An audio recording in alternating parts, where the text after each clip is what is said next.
आज हम second chapter देखने वाले हैं 11वीं आर्ट एंड कल्चर का। ये जो फाइन आर्ट्स की किताब है, ये कल भी मैंने आपसे बताया था कि काफ़ी महत्वपूर्ण किताब है। ये इतनी इंपॉर्टेंट किताब है कि यूपीएससी की लाड़ली ही मान लीजिए आप। बहुत सारे सवाल इससे पूछे जाते हैं, डायरेक्टली इनडायरेक्टली सवाल यहाँ से आते रहते हैं, वो हम चर्चा भी करेंगे। शुरू करें आज का चैप्टर, जिसमें बात करी जाएगी आर्ट्स के बारे में। जो इंडस वैली सिविलाइजेशन के आर्ट्स हैं उनके बारे में बात करी जाएगी।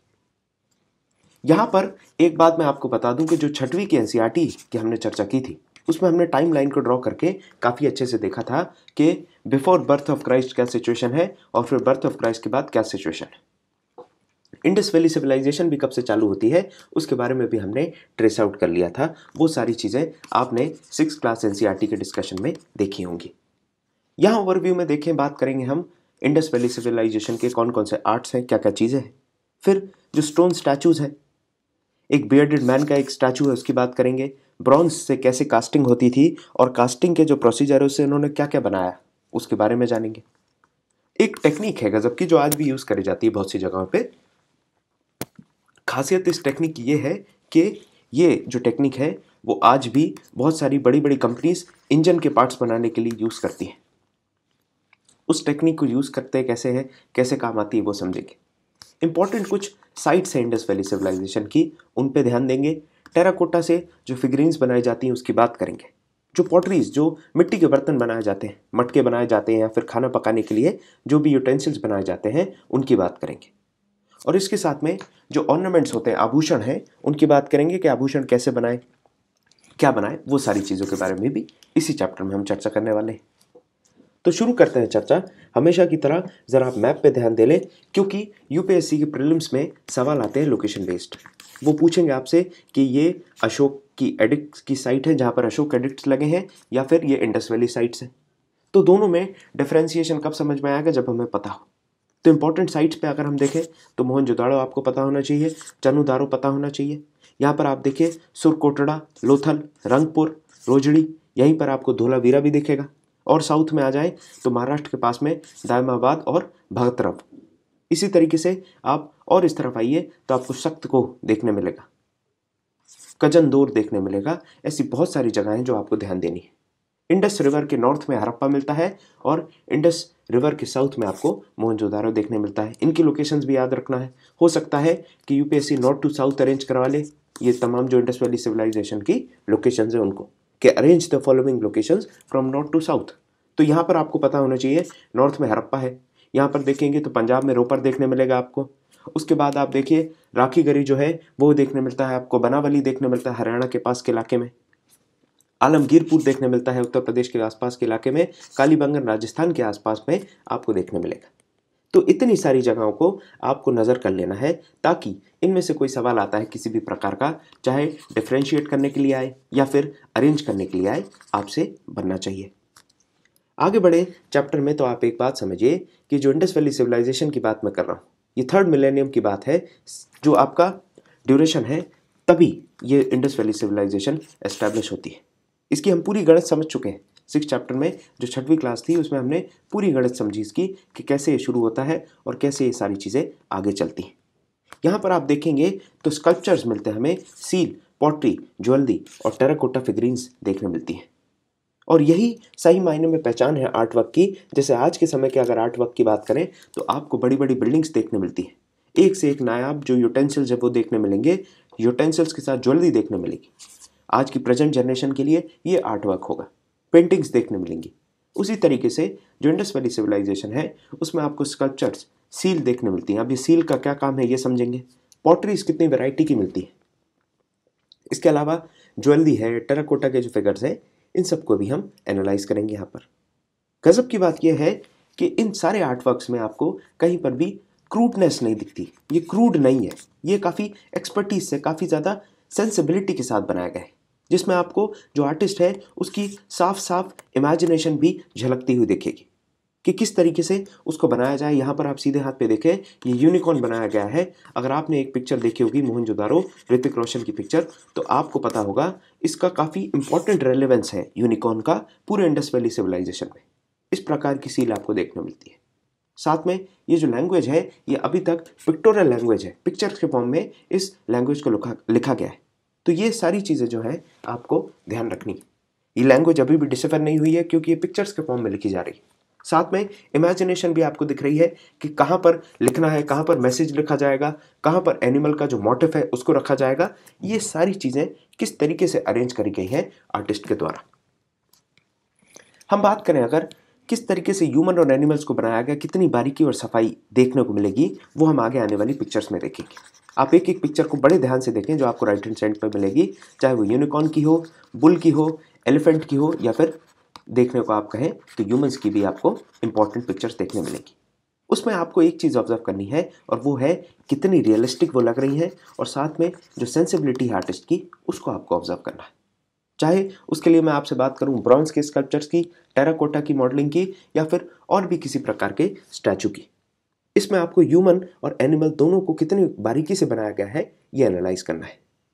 इंडस वैली सिविलाइजेशन की अगर मैं बात करूं तो ये जो इंडस रिवर है, सिंधु नदी के नॉर्थ में आपको अभी मैंने मैप में दिखाया हड़प्पा मिलता है और साउथ में मोहनजोदारो मिलता है। गजब की बात इन जगहों की ये है कि बहुत ही नायाब, बहुत ही शानदार प्लानिंग आपको मिलेगी। प्लानिंग कैसी प्लानिंग है? सिविक प्लानिंग, कि अगर लोग एक सिटी में रह रहे हैं तो उनको जो जो अम्यूनिटीज़ की ज़रूरत है वो सारी अम्यूनिटीज़ दी जाएंगी। घर होगा रहने के लिए, सामान खरीदने के लिए मार्केट होगा, सामान को स्टोर करने की फैसिलिटी होंगी, एडमिनिस्ट्रेशन के लिए ऑफिसेज होंगे, पब्लिक बाथ होगा। पब्लिक बाथ मतलब बड़ा जो स्नान के लिए बहुत एक कॉमन बाथिंग एरिया होता है वो भी आपको देखने मिलता है मोहनजोदारो में, जिसको हम ग्रेट बाथ भी कहते हैं, जो रिचुअल कोई फेस्टिवल वगैरह होता है उस समय यूज होता था। घर जो बनाए जाएंगे वो काफ़ी ग्रिड पैटर्न में बनाए गए, 90 डिग्री में जो गलियां हैं वो एक दूसरे को कट करती थी। तो काफ़ी साफ सुथरी और काफ़ी गजब की प्लानिंग की ये कंस्ट्रक्शन देखने मिलती है।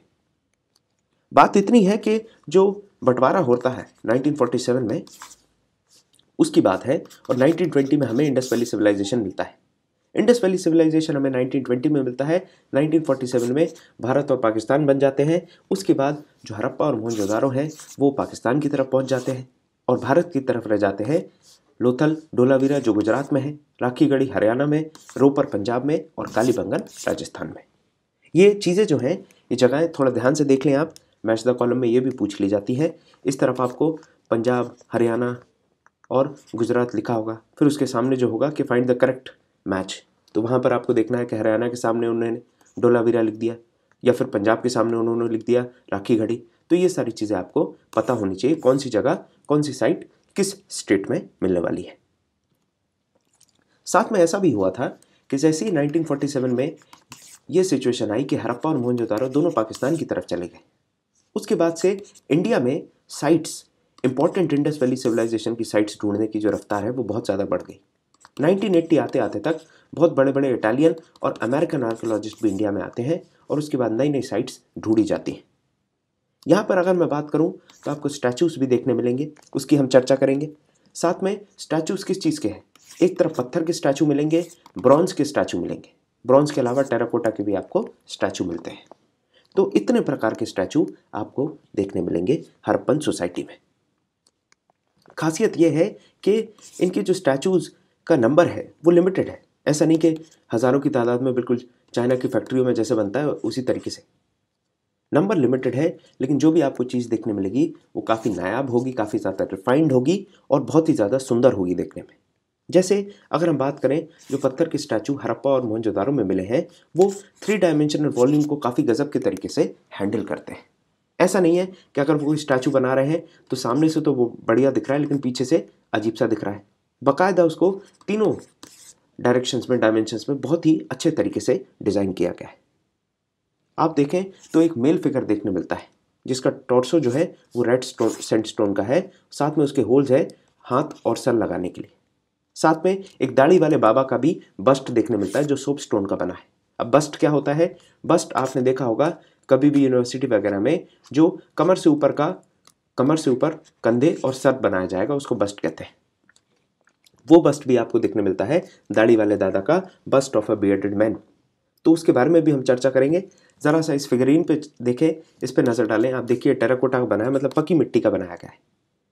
देखिए आँख कितनी सफाई से बनाए गए हैं, नाक कितनी सफाई से दिख रही है आपको, स्लिटेड है माउथ, वो स्लिट जो है माउथ की वो भी क्लियरली दिख रही है। जो ऑर्नामेंट्स हैं, चाहे यहाँ पर सर पे बात करें, फोरहेड के ऑर्नामेंट्स की बात करें, या फिर हम बात करें गले पे जो ऑर्नामेंट्स हैं, उन सब में आपको बहुत ही क्लियर डिफाइंड काम देखने मिल रहा है, बहुत ही गजब का बारीकियाँ देखने मिल रही हैं। तो ये सारी चीज़ें हमें ऑब्जर्व करते चलना है। मैं हमेशा आपसे कहता हूँ कि इतना सारा है पढ़ने के लिए कि आपको याद रखने में दिक्कत होगी, इसीलिए इन पिक्चर्स को अपने मन में उतारते चलें, because pictures are better than 1000 words. इनको आप याद रख लेंगे इन पिक्चर्स को, तो आपको आंसर लिखने में परेशानी नहीं होगी। जैसे हम बात करें, ये जो प्रीस्ट हैं, इनके पूरे इंटीग्रेसी का जो इंटीग्रेट नेचर है उनको देखें आप। सबसे पहले हम सिर से चालू होते हैं, तो इनके जो बाल हैं वो बीच में से बांटे हुए हैं। तेरे नाम में जैसे सलमान खान का हेयर कट था, वैसे ही इनका राधे भैया जैसा इनका हेयर कट है। ऊपर से यहाँ पर माथे पे आपको समझ में आ रहा होगा कि कुछ गोल्ड का है और ये बेल्ट जैसा है जो पीछे बंधा होगा। इससे समझ में आता है कि वहाँ पर जो मेल लोग हैं वो भी ज्वेलरी पहन रहे हैं, ठीक है। और आगे चलें तो नोज़ देखें, मीडियम नोज़ है और काफ़ी बारीकी से बनाई गई थी, बाद में ये डैमेज कर दी गई, वो बात अलग है। आंखें जो हैं वो हाफ क्लोज्ड है, इसका मतलब ये है कि मेडिटेशन कर रहे हैं। दाढ़ी को आप देखें कितने बढ़िया तरीके से इसको काटा गया है, इससे समझ में आता है कि साफ़ सफाई और फैशन सेंस भी रखते थे। दाढ़ी मूछे भी रखने का जो फैशन है वो चलता था वहाँ पे। साथ में आप देखें जो कान है वो सीपी की रूप में बनाए गए हैं। सीपी आप समझते हैं, जिस तरीके से आप कभी समुद्र के पास जाए तो ऐसी आपको सीपियाँ देखने मिलती हैं, वैसी डबल शेल के फॉर्म में आपको कान देखने मिलते हैं, जिसमें बीच में एक होल है। और नीचे आ जाएं आप तो आपको देखने मिलेगा यहाँ एक ज्वेलरी है, यहाँ हाथ में एक ज्वेलरी दिख रही है आपको, साथ में गले में भी आपको एक होल जैसा दिखेगा। अगर आप उसको आगे पीछे से देखेंगे मतलब समझ में आता है कि गले में भी ज्वेलरी पहनी जाती है। इसके अलावा यहाँ पर देखें, राइट से जो है वो नीचे से शॉल जा रहा है और लेफ्ट पे जो शॉल है वो ऊपर आ रहा है। इसका मतलब ये है पहले तो कि शॉल पहना जाता था मेल के द्वारा, शॉल और धोती पहनी जाती थी। और इसके अलावा आप इसमें देखें कितनी गजब की डिज़ाइन है। डिज़ाइन से समझ में आता है कि इनको फैशन का भी सेंस था। इनकी जो बियर्ड है और इनके जो कपड़े पहनने का तरीका है, उससे फैशन सेंस के बारे में भी हमें पता चलता है, क्योंकि यहाँ पर ये फूल बनाए हैं और ये फूल से आपको फैशन सेंस का आइडिया मिल रहा है। यही चीज़ें हैं जो याद रखनी है आपको। बाई चांस अगर आपको इंडस वैली के बारे में बताना पड़े, मेंस में आपको लिखना पड़े, तो ये इंपॉर्टेंट पॉइंट्स हैं जो आपको नोटिस में लेके आने हैं रीडर के। एग्जामिनर ये सवालों के जवाब सुनना चाहता है आपसे, और वो आप कब दे पाएंगे, जब आपको ये पिक्चर आंख बंद करके भी नज़र आने लगे। यहाँ पर जो भी मैंने बातें की, चाहे आमलेट की बात हो या नेकलेस की बात हो, वो आपको याद रखनी है। इस फिगर को पीछे से भी देखिए आप, पीछे भी शॉल पूरा दिख रहा है और फूल बने हैं उसमें, और ये जो हेड बैंड है, जो हेड गियर है, वो पीछे इस तरीके से बंधा हुआ है। तो ये हमने बात की बियर्डेड मैन की, दाढ़ी वाले दादा की। ये जो ब्रॉन्ज कास्टिंग है इसकी बात करें, ब्रॉन्ज कास्टिंग में आप देखिए क्या है। ब्रॉन्ज कास्टिंग में एक कास्ट बनाया जाएगा और उसमें फिर ब्रॉन्ज को भर के शेप निकाल लिया जाता है। अब जो शेप निकाला जाता है और जो कास्ट बनाया जाता है, इसकी अगर हम बात करें तो यहाँ पर देखिए एक टेक्निक है जिसका यूज़ किया जाता है, जिसको लॉस्ट वैक्स टेक्निक कहते हैं। सिंपल सा काम है, एक बॉल बनानी है आपको। तो बॉल बनाने के लिए पहले आप क्या करें, एक बॉल बना ले लकड़ी की, एक लकड़ी की बॉल बनाएं। लकड़ी की बॉल बना के उसके ऊपर मिट्टी डाल के उसको हार्ड कर दें और ऐसी मिट्टी प्रेस करें जैसे कि ये जो है दो अलग अलग शेप में निकल जाए। उसके बाद आपने जो ये लकड़ी की बॉल बनाई इसको अलग करके अब इसमें आप वैक्स भर दें और इसको फिर से डब्बे को बंद कर दें। एक ऊपर से छेद छोड़े एंट्री के लिए और एक नीचे छेद छोड़े एग्जिट के लिए। इस जगह अब आपको क्या करना है, यहाँ पर जो मोल्टन ब्रॉन्ज है उसको डालना है। जैसे आप मोल्टन ब्रॉन्ज को डालेंगे तो ये जो वैक्स है ये पिघल के नीचे के जो सुराख है, होल है, उससे बाहर निकल जाएगी। बचेगा क्या, बचेगा यहाँ पर मेटल जो है वो अंदर बैठ जाएगा और ठंडा हो जाएगा, तो बॉल का जो शेप है वो आपको मिल जाएगा। ये होती है लॉस्ट वैक्स की टेक्निक। ये जो टेक्निक है ये यूज़ करी जाती है आज भी। फरारी का जो इंजन है उसमें भी कुछ पार्ट्स को बनाने के लिए एडवांस तरीके की लॉस्ट वैक्स टेक्निक यूज़ करी जाती है। इसके अलावा कुछ नोमैडिक पीपल जो है वो भी इस तरीके की टेक्निक को यूज़ करते हैं। और हमारे यहाँ पर ये जो चोला आर्ट है, ये चोला ब्रॉन्ज जो बनाते हैं, चोला ब्रॉन्ज के स्टैचू, जिसमें आप देखेंगे नटराज की मूर्ति और भी और तरीके की जो ब्रॉन्ज वर्क होते हैं, उसमें भी इस टेक्निक को यूज़ करा जाता है आज भी। चाहे साउथ इंडिया में बात करें या फिर और भी पार्ट्स हैं, और पूरी दुनिया में आपको ये चीज़ देखने मिलेगी। तो ये हो गई लॉस्ट वैक्स टेक्निक की चर्चा। और इस लॉस्ट वैक्स से बनाई गई थी ये गर्ल, डांसिंग गर्ल नाम है इसका। इस डांसिंग गर्ल के बारे में आगे हम चर्चा करेंगे, एक एक इंटेग्रेसी को और ज़्यादा डिटेल में डिस्क्राइब करेंगे। इसी तरीके से ब्रॉन्ज से एक बफेलो भी बनाया गया था, बुल भी बनाया गया।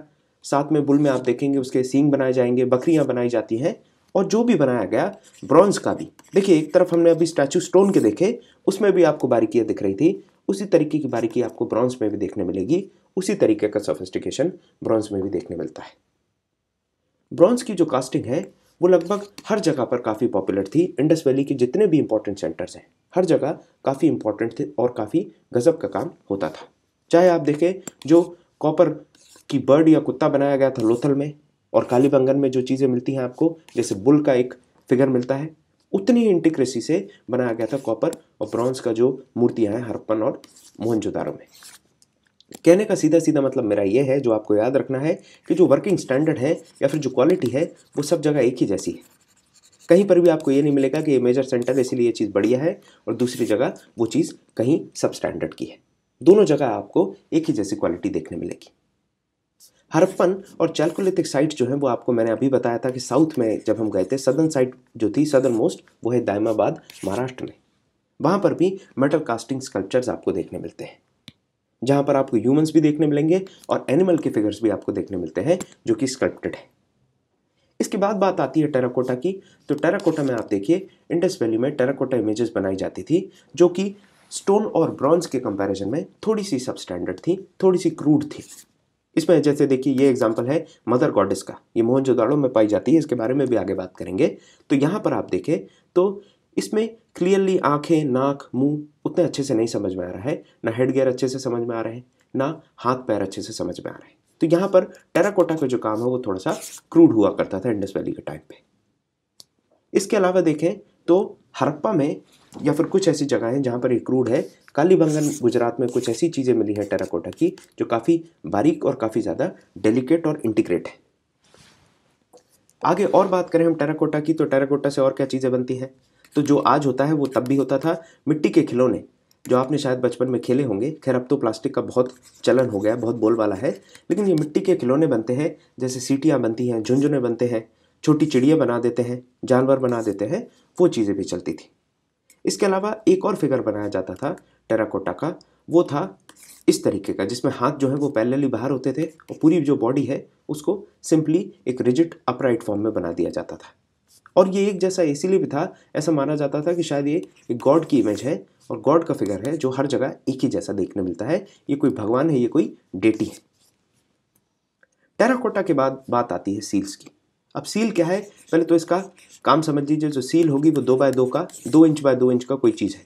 आप अगर इमेजिन कर लीजिए कि छोटी सी डायरी समझ लीजिए, छोटा सा एक 2x2 का आप कोई भी एक रेक्टेंगल या स्क्वायर एक आप इमेजिन कर लीजिए, वो क्या बन जाएगा, सील बन जाएगा। अब ये सील कहाँ काम आएगी, ये काम आएगी कमर्शियल पॉइंट ऑफ व्यू से, साथ में ये काम आएगी एज आइडेंटिटी कार्ड। अब आइडेंटिटी कार्ड जो है वो टाटा वाली कंपनी का अलग से आइडेंटिटी कार्ड बनेगा और जो महिंद्रा वाली कंपनी है उसका अलग से आइडेंटिटी कार्ड बनेगा। बिल्कुल ऐसे यहाँ पर भी होता है। यहाँ पर जो सील है वो अलग अलग मटेरियल की भी है, साथ में उन पर अलग अलग डिज़ाइन भी है। तो जो कंपनी अलग अलग है इसीलिए डिज़ाइन अलग अलग, तो जिस ग्रुप को रिप्रेजेंट करते होंगे तो उनके ग्रुप का जो एनिमल होगा वो भी अलग होता था। सील बनती थी एगेट की, जो एक पत्थर है, चार्ट एक पत्थर है, कॉपर हो गया, मेटल, फियंस हो गया, टेराकोटा, इन सब की सील्स बनाई जाएंगी। साथ में अब जब कंपनी का आइडेंटिटी कार्ड है तो अलग अलग कंपनियों में अलग अलग आईडी कार्ड होंगे। राइनोसॉर्स, टाइगर, एलिफेंट, बाइसन, गोट, बफेलो, ये सब अलग अलग आईडी कार्ड या फिर अलग अलग सील्स पे अलग अलग जानवर बने दिखते थे।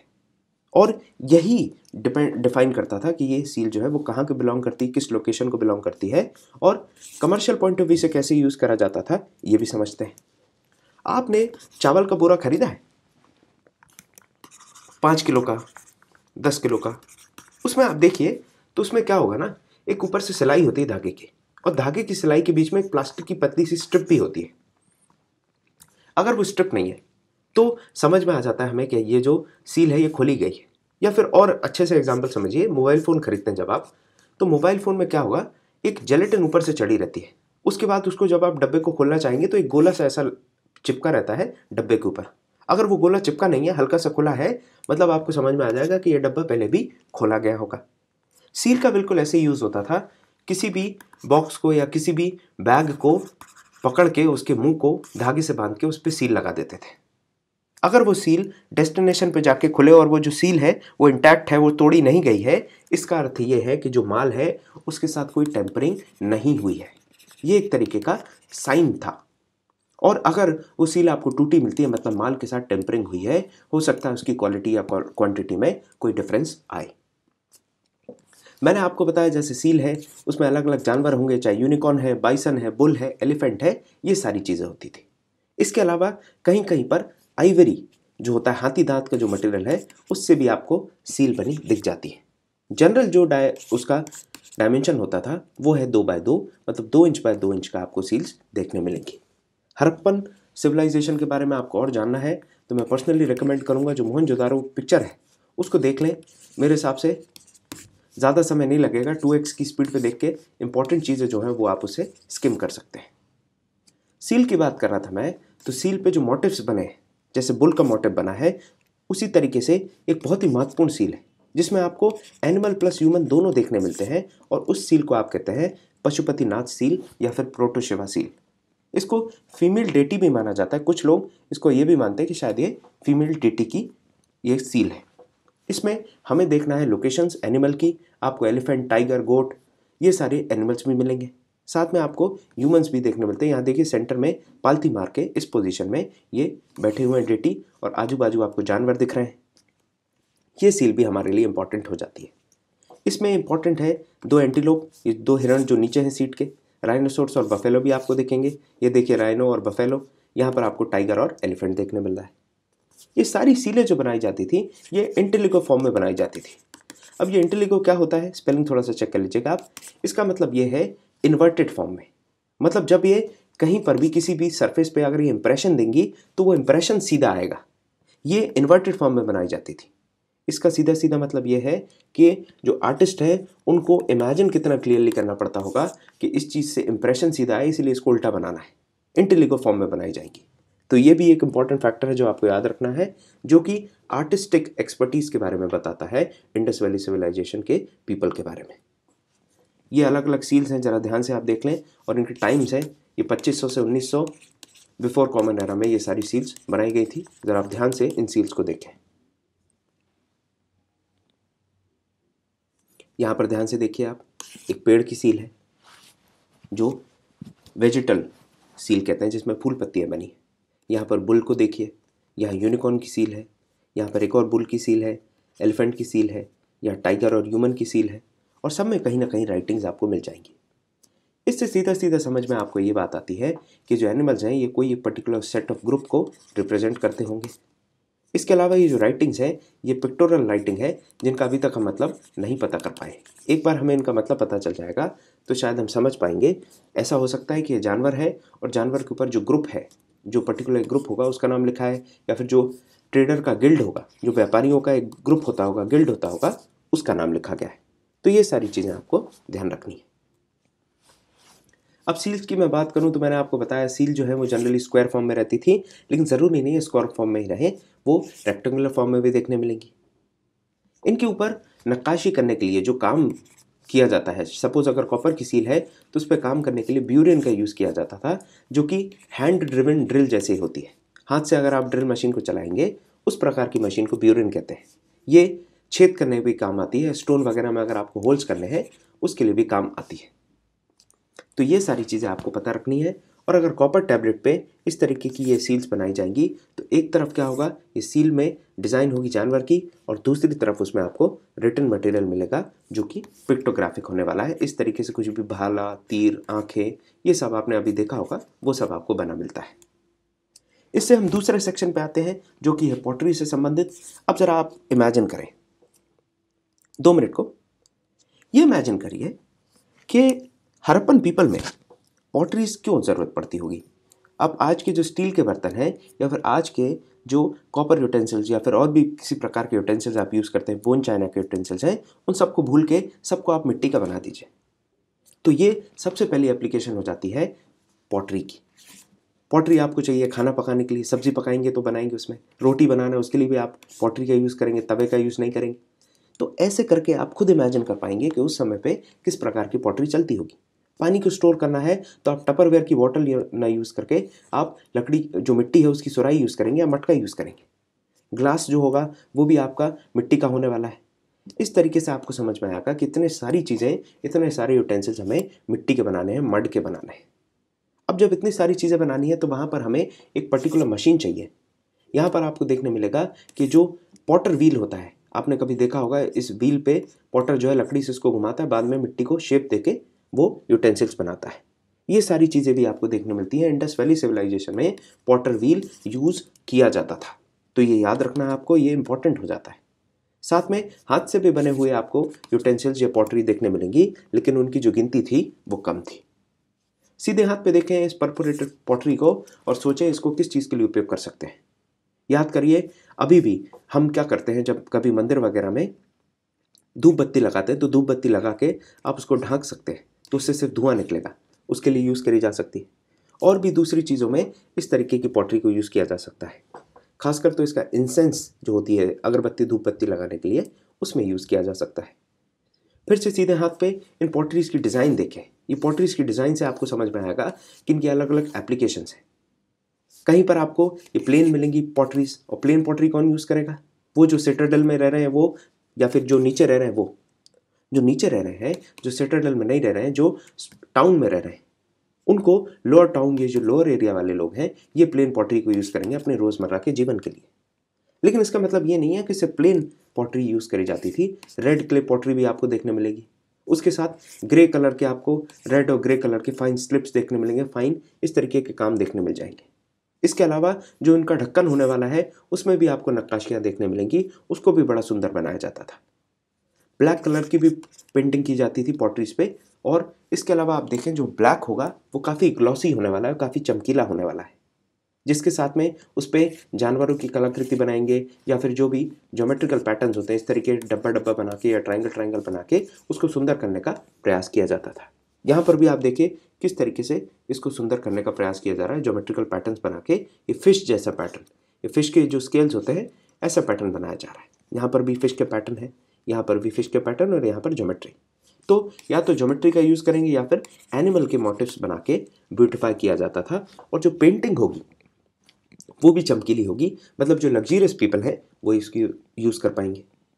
इसके बाद आते हैं हम पॉलीक्रोम पॉटरी के ऊपर। पॉलीक्रोम मतलब, पॉली मतलब बहुत सारे, मल्टीपल, क्रोम मतलब कलर।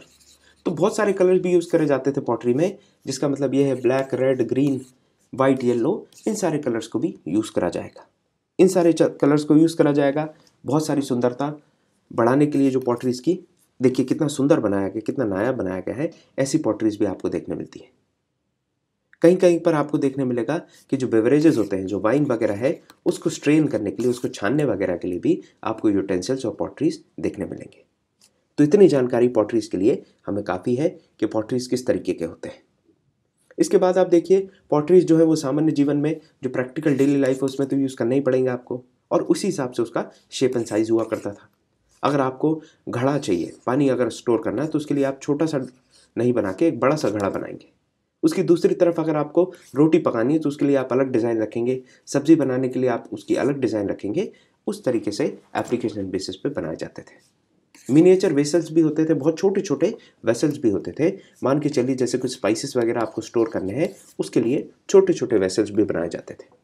खासियत इन छोटे वेसल्स की ये है कि बड़े ही शानदार होते थे, बहुत ही बारीकी से बनाए जाते थे, जो देखने में बहुत सुंदर लगते थे। सीधे हाथ पे फिर से देखिए, ये जो वेसल्स हैं ये हड़प्पन बरियल पॉटरी है, मतलब जब किसी को गड़ाया जाता था उसकी कब्र में, तब इस तरीके की पॉटरी रख दी जाती थी। अब ये पॉटरी रखने से एक बात और समझ में आती है कि लाइफ आफ्टर डेथ का जो कॉन्सेप्ट है वो हड़प्पन पीपल के दिमाग में था। Harappan people believed in life after death concept. तभी तो ये इतने बर्तन वगैरह रखते हैं कि वो अब एक सफ़र पे जा रहा है और उस सफ़र पे अगर उसको भूख लगे, खाना खाना हो, तो वो इन सारी चीज़ों को यूज़ कर ले। इसके बाद हम बात करें अब सजने धजने की चीज़ों पे, तो जो ऑर्नामेंट्स हैं, बीड्स हैं, जो आपके लुक को और बढ़िया करते हैं, आगे उभारते हैं, उसमें बात करें तो हड़प्पन मेन और विमेन दोनों ही ज्वेलरी पहनते हैं। ये मैंने आपको पहले ही बता दिया है। हमने एक डांसिंग गर्ल का जो एक स्टैचू देखा, उसमें हमने देखा ज्वेलरी पहने हुए इसको। साथ में जो बूढ़े दादा जो प्रीस्ट है, उनको भी हमने देखा कि वो भी ज्वेलरी पहने हैं। अब ज्वेलरी जो होगी वो मेटल की भी बनेगी और नया पत्थरों का भी यूज़ किया जाएगा, हड्डियों का भी यूज़ किया जाएगा, और मिट्टी को भी पका के ज्वेलरी के कुछ कंपोनेंट्स को बनाया जाएगा। सीधे हाथ पे फिर से देखिए ये ज्वेलरी किस तरीके से बनाई गई, अलग अलग प्रकार की ये ज्वेलरी होती थी। अब इसमें कौन कौन से आभूषण, कौन कौन से ज्वेलरी बनाई जाएगी? नेकलेस बनाया जाएगा गले के लिए, फिलिट्स बनाए जाएंगे, आर्मलेट्स बनाए जाएंगे हाथों के लिए, अंगूठियाँ बनाई जाएंगी और ये मैन और वेमेन दोनों ही पहनने वाले हैं। साथ में गर्डल बनाई जाएगी जो कमर में पहनते हैं, कान में पहनने के लिए और हाथ और पैर में, इन सारी चीज़ों के लिए आपको ज्वेलरी देखने मिलेगी। ज्वेलरी जो है वो एक बड़े से घड़े में छिपी हुई होर्ड के फॉर्म में, होर्ड आप समझते हैं होर्डिंग करना, उसी तरीके से होर्ड मतलब गड़े हुए फॉर्म में मोहनजोदारो में मिली। मतलब इसको काफ़ी प्रेशियस माना जाता होगा उस समय, तभी तो इसको इतना जोड़ के रखा जा रहा है, गड्ढे में गाड़ के रखा जा रहा है। साथ में लोथल में सोने का नेकलेस मिलता है। जो नेकलेस है उसमें सोने और कुछ महंगे आभू जो पत्थर होते हैं जैसे चार्ड है और सफ़ायर है, इस तरीके के पत्थर भी आपको देखने मिलते हैं। कॉपर के ब्रेसलेट देखने मिलते हैं, सोने के इयररिंग्स हैं, हेड ऑर्नामेंट्स हैं, फियंस के पेंडेंट हैं। पेंडेंट मतलब आप समझते हैं गले में एक तरीके से ऐसे बना देते हैं कुछ भी।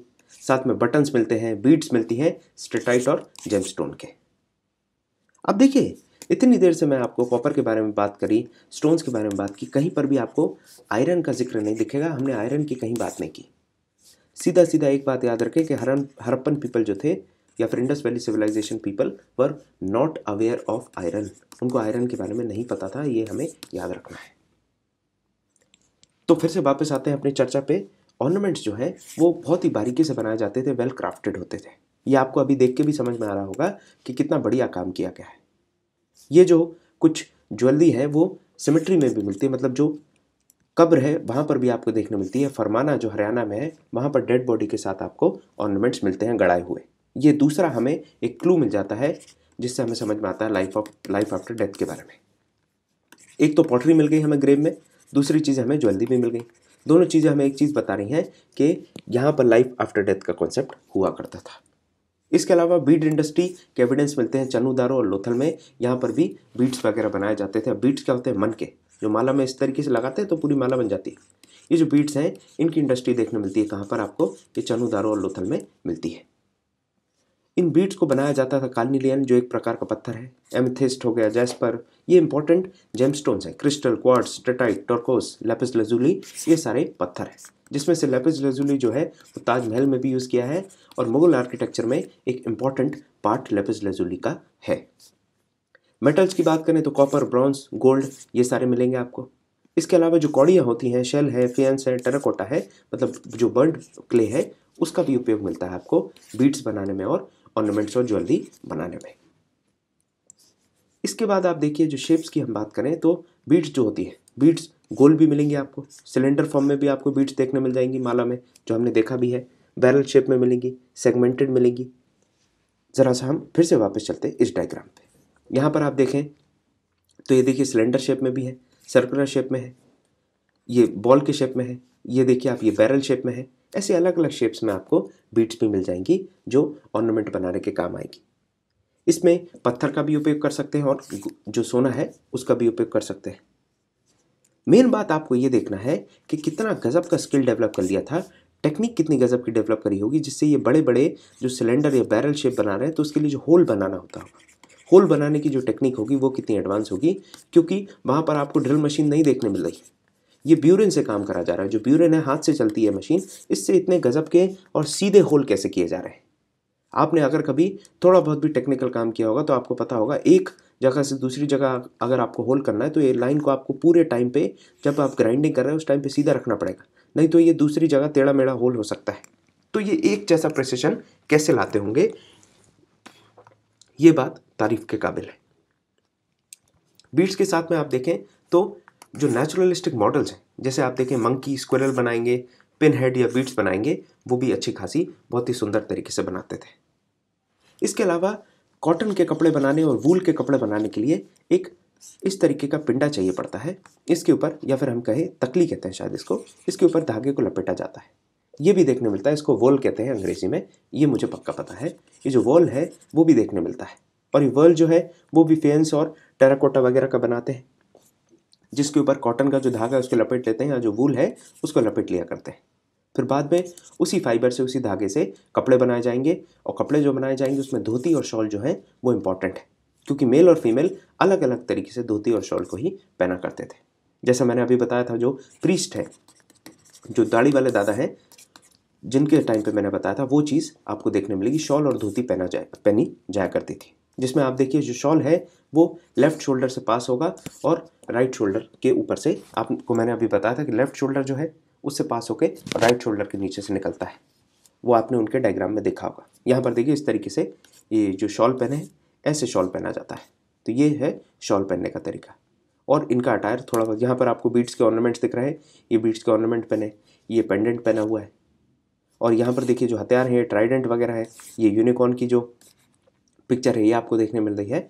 तो ऐसे रिजेंबल करते थे, क्योंकि ये पिक्चर जो बनाई गई इसमें भी काफ़ी ज़्यादा रिसर्च उन्होंने की है मोहनजोदारो के बारे में।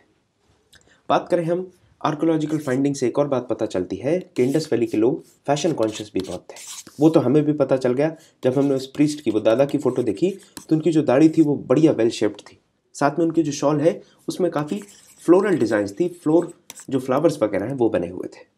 इसके अलावा आप देखें तो हेयर स्टाइल जो है उसके बारे में भी कॉन्शियस थे, जो फैशन चल रहा था हेयर स्टाइल का वो रखते थे। साथ में दाढ़ी जो रखते थे, दाढ़ी भी काफ़ी ज़्यादा वेल सेट होती थी। इसके साथ में कॉस्मेटिक का भी बहुत चलन था।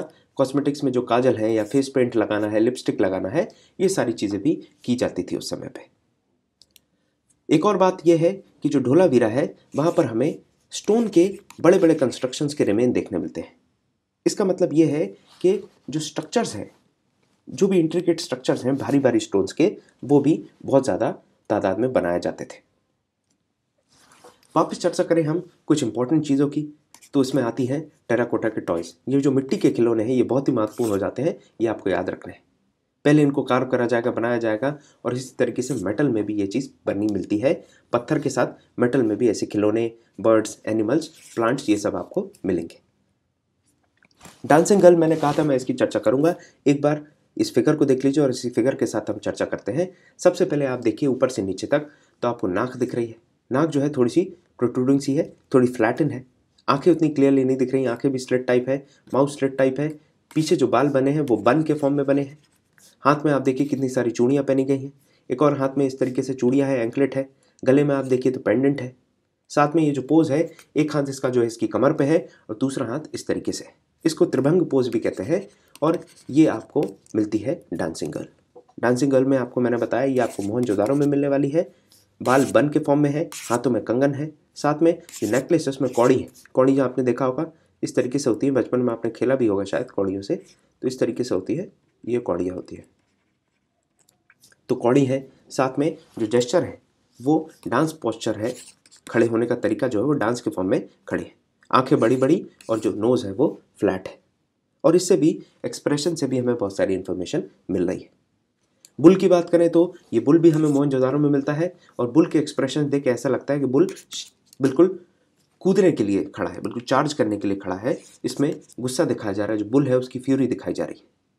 साथ में बुल के गर्दन पे कॉर्ड जैसा दिखाई देता है, मतलब ये जो है इसको रस्सी से बांधा जाता होगा, इसकी गर्दन के पास रस्सी से इसको बांधा जाता होगा। साथ में आप देखिए इसकी गर्दन जो है वो सीधे हाथ की तरफ हल्की सी मुड़ी हुई है। तो ये ब्रॉन्ज स्ट्रक्चर है जो मोहनजोदारो में मिलता है। इसके बाद एक और स्ट्रक्चर जो है मेल टॉर्सो का, उसको ध्यान से देखें। ये रेड सैंडस्टोन का बना है और इसमें हेड और आर्म के लिए अटैचमेंट्स दी हैं। ये जो अटैचमेंट्स हैं यहाँ पर आप सर और हाथ लगा सकते हैं। इसका जो टॉर्सो है इसमें एक और चीज़ आप बहुत ध्यान से देखिए, जो पोस्चर है ये आगे की तरफ थोड़ा सा फ्रंटल पोस्चर है और इसका जो पेट है बाहर निकला हुआ है। ये मिल टॉर्सो की बात हो गई, ये सैंडस्टोन का बना है। मोहनजोदारो में एक और इम्पॉर्टेंट चीज़ मिलती है, वो है ये बर्तन। ये जो बर्तन है ये मिट्टी का बना हुआ है और इसमें आपको हाथ से कितने गजब तरीके से ये बनाया गया होगा, हाथ का प्रेशर लगा के शेप दिया गया था। जो पॉटर है उसकी एक्सपर्टीज़ या जो क्राफ्टीनेस है वो इस पर्टिकुलर यूटेंसिल में आपको देखने मिलती है। साथ में इसके ऊपर जो पेंट किया गया उससे आपको समझ में आता है कि उस समय कौन से जो पेंटिंग्स हैं और डिज़ाइंस बहुत ही ज़्यादा पॉपुलर थी, क्योंकि इसमें वेजिटल डिज़ाइंस और ज्योमेट्रिकल फॉर्म्स भी आपको देखने मिलते हैं। तो इससे हमें समझ में आता है एक्सपर्टीज़ के बारे में और डिज़ाइन और आर्ट फॉर्म के बारे में। एक और इम्पॉर्टेंट जो फिगर है वो है मदर गॉडेस का। ये आपको टेराकोटा के फॉर्म में मिलेगा। इसमें आपको ध्यान देने वाली बात यह है कि नेकलेसेस हैंग कर रहे हैं जो बॉडी से। साथ में आप देखेंगे लॉयन क्लॉथ जो है वो नीचे जो पहना है वो लॉयन क्लॉथ पहना है, और गिडल मतलब करधनी, ये देखिए कमर के ऊपर ये गिडल आपको देखने मिल रही है। जो हेड ड्रेस है, हेड ड्रेस इस तरीके देखिए जैसे चिड़िया के पंख लगाए गए उस तरीके का हेड ड्रेस है जो ऊपर से कप जैसा प्रोजेक्शन शो करता है। इसके साथ में आंखें जो है वो पैलेट जैसी मतलब गोल ऐसी जैसे टैबलेट होती है आपकी, डाइजिन वगैरह आपने देखी होगी, डाइजिन की टैबलेट देखी है आपने, उसी तरीके की एस्पिरिन डाइजिन जैसी आंखें हैं, गोल रख दी हों। मुंह जो है उसको स्लिट के फॉर्म में बनाया और जो नाक है वो चिड़िया की चोंच जैसी बनाई गई, बिग फॉर्म में नोज बनाई गई है। तो ये मदर गॉडेस के बारे में आपको जानकारी होनी चाहिए। तो यहाँ पर हमारी चर्चा खत्म होती है चैप्टर नंबर 2 की, जिसमें बारीकी से हमने टेराकोटा के बारे में, स्टोन के बारे में और सील और पॉटरी और ज्वेलरी के बारे में समझ लिया है। उम्मीद करता हूँ यहाँ पे जो भी बात है वो आपको समझ में आई होगी। अब स्लाइड को पॉज करें और इस सवाल का जवाब देने का प्रयास करें।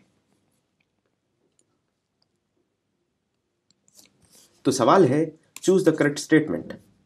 पहली स्टेटमेंट है, only Harappan women decorated themselves with large variety of ornaments. तो हरप्पन विमेन अकेले तो नहीं है, मेल और फीमेल दोनों ही डेकोरेट करते थे, तो पहली स्टेटमेंट गलत है। यहाँ पर हमें करेक्ट स्टेटमेंट जाननी है, तो आप देखिए पहली स्टेटमेंट गलत है। उसके बाद दूसरी स्टेटमेंट जो है, dead bodies were buried with ornaments, ये सही है। मैंने आपको बताया भी कि जो डेड बॉडीज़ हैं उनके साथ ऑर्नामेंट, साथ में यूटेंसिल्स, पॉटरीज के फॉर्म में ये सारी चीज़ें रख दी जाती थी, क्योंकि they used to believe in life after death. दूसरा सवाल है, the dancing girl bronze statue was found in. ये अभी मैंने डिस्कस किया है, मेरे हिसाब से शायद 1 मिनट भी नहीं हुआ है, और इसका सीधा जवाब बताता हूँ मैं, ये फॉर एप्पल। इसका जवाब है मोहनजोदारो। यहाँ पर डांसिंग गर्ल भी मिलती है आपको, बुल भी मिलेगा, और इसके साथ में हमने एक और चीज़ जो देखी थी वो देखी थी जो मदर गॉडेस है वो। तो मोहनजोदारो में ये इंपॉर्टेंट चीज़ें मिलती हैं, ये आपको पढ़ के रखना है। तो यहाँ पर हमारी चैप्टर नंबर 2 की चर्चा खत्म होती है। बहुत जल्दी मैं आपसे मिलूंगा चैप्टर नंबर 3 की चर्चा में। तब तक के लिए बहुत बहुत धन्यवाद।